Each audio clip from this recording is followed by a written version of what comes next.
आहट एक अनहोनी की चैनल के एक बहुत ही डरावने खौफनाक एपिसोड में आपका स्वागत है।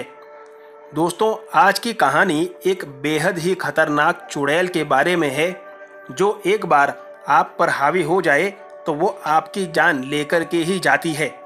आज के एपिसोड में देखिए कैसे एक दोस्त ने अपनी ही सहेली पे इस चुड़ैल का मारण प्रयोग करके उसकी ज़िंदगी बर्बाद करने की कोशिश की।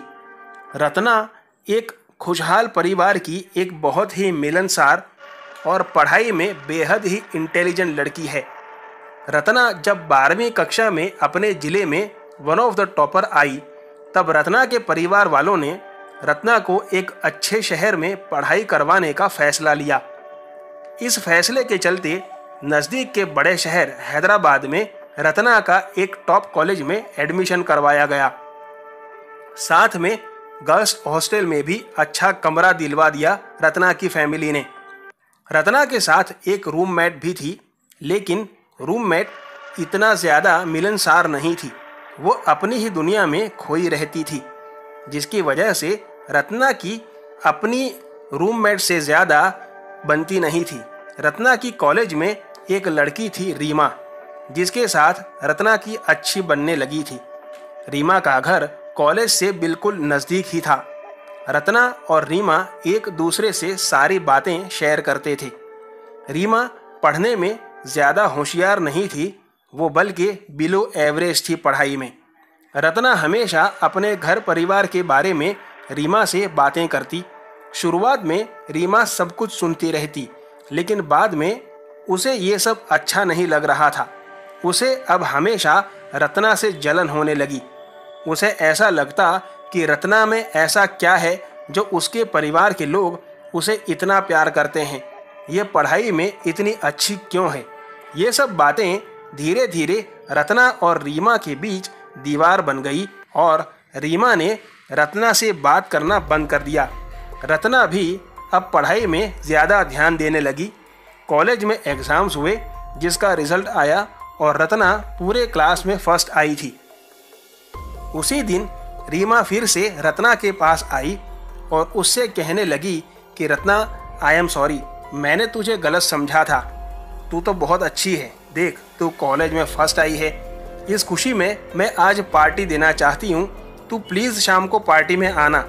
रत्ना ने रीमा से कहा कि मेरे पास होने की पार्टी तू क्यों देगी, तू तो मुझसे बात भी नहीं करती थी, अचानक क्या हो गया।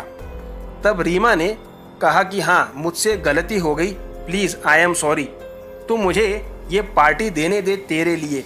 ऐसा कहकर रीमा ने रत्ना को पार्टी में आने के लिए मना लिया। शाम को जब रत्ना रीमा के साथ पार्टी में गई, तब 6-7 लड़के लड़कियां और थे जो सब कॉलेज के ही थे। साथ में खाने के बाद रीमा ने एक ड्रेस दिया रत्ना को और कहा कि ये मेरे तरफ से तुझे गिफ्ट है, प्लीज़ इनकार मत करना। रत्ना ने दोस्त की गिफ्ट समझकर ले लिया। वो एक नाइट ड्रेस था। रत्ना ने जब अपने रूम में गिफ्ट खोल कर देखा तो वो नाइट ड्रेस होने की वजह से रत्ना ने उस ड्रेस को पहन लिया। जिस दिन रिजल्ट आया था, उसी दिन रत्ना की रूममेट रिजल्ट के बाद अपने घर चली गई थी, जिस वजह से रत्ना रूम में अकेली थी। जब रत्ना वो ड्रेस पहनकर रात को सोई तो थोड़ी देर बाद उसे ऐसा लगा जैसे उसके पास आकर के कोई सोया है। कुछ देर बाद रत्ना को बुखार आ गया, उसका शरीर तपने लगा। उसे इतना ज़्यादा बुखार आ गया कि वो अब हिल डुल भी नहीं पा रही थी। वो दूसरे दिन पहली बार कॉलेज ना जा सकी। दूसरे दिन भी रत्ना का वही हाल रहा। ऐसे करते करते 4 दिन हो गए रत्ना कॉलेज ना जा सकी। 5वें दिन रत्ना ज़बरदस्ती तैयार होकर खराब तबीयत के बावजूद भी कॉलेज गई। कॉलेज में उसकी एक और सहेली थी, नाज़नीन।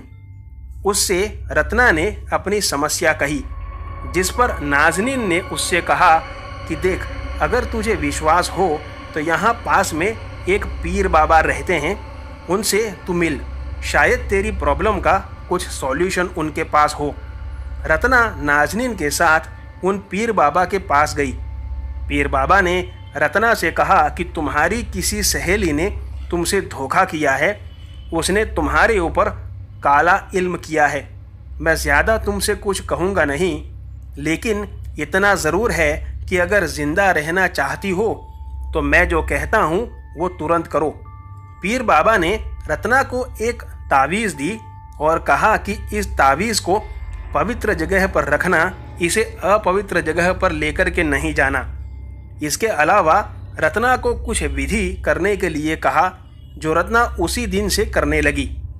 जब 6 से 7 दिन बीत चुके थे ये विधि करते करते, तब उसी रात को रत्ना के भाई का फ़ोन आया, जिसने कहा कि रत्ना के दादा की सडन डेथ हो गई है। रत्ना ने उसी दिन सामान पैक किया और वो अपने घर चली गई। दादा की सारी विधि पूरी होने पर अचानक रत्ना को याद आया कि उसे तो तावीज़ को अपवित्र जगहों पर पहनना ही नहीं था। उसी रात को रत्ना की हेल्थ फिर से पहले से भी ज़्यादा डाउन हो गई। उसका शरीर बुखार में तपने लगा।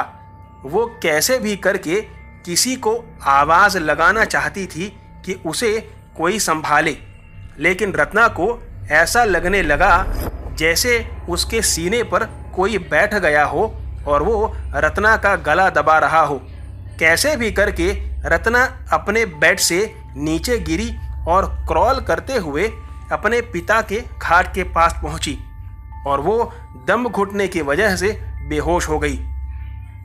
लेकिन रत्ना के पापा ने उसे देख लिया और वो तुरंत उसे उठाने लगे तो उसका शरीर बुखार से तप रहा था। डॉक्टर को बुलाया गया, जिस पे डॉक्टर ने हैवी डोज का इंजेक्शन देते हुए कहा कि अगर कल तक बुखार ठीक ना हो तो हॉस्पिटल में एडमिट करना पड़ेगा। हैवी डोज के इंजेक्शन की वजह से रत्ना का बुखार तो उतर गया, लेकिन अब वो बदल चुकी थी। वो घर के लोगों से गाली गलौज करने लगी थी। वो अपने माँ बाप से भी गालियों में बातें करने लगी।